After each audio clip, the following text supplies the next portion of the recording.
মাযহাব মানা ফরজ নাকি শিরক, এর মাঝখানে কিছু নাই। একদম মাযহাব থেকে হয় ফরজ নয় শিরিক বানাই দিলে মাঝখানে কিছু নাই।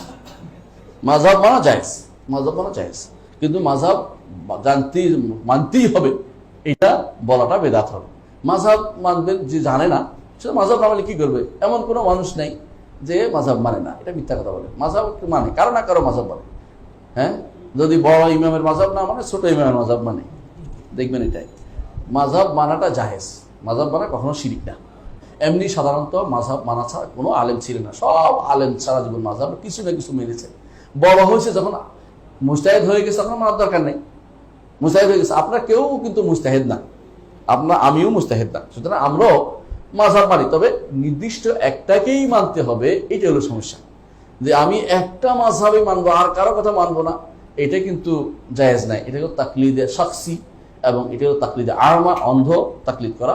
কিন্তু এটা শিরিক বলা যাবে না, এটা শিরিক বলা যাবে না ততক্ষণ পর্যন্ত সরাসরি কোরআন হাদিসের বিরোধিতার জন্য সে দাঁড়াচ্ছে। এ পর্যন্ত সে তাকে শিরিক বা বেদাত কোনটাই বলা যাবে না, জায়েজ, ততক্ষণ পর্যন্ত জায়েজ। আপনাদের জন্য মাযহাব মানা জায়েজ।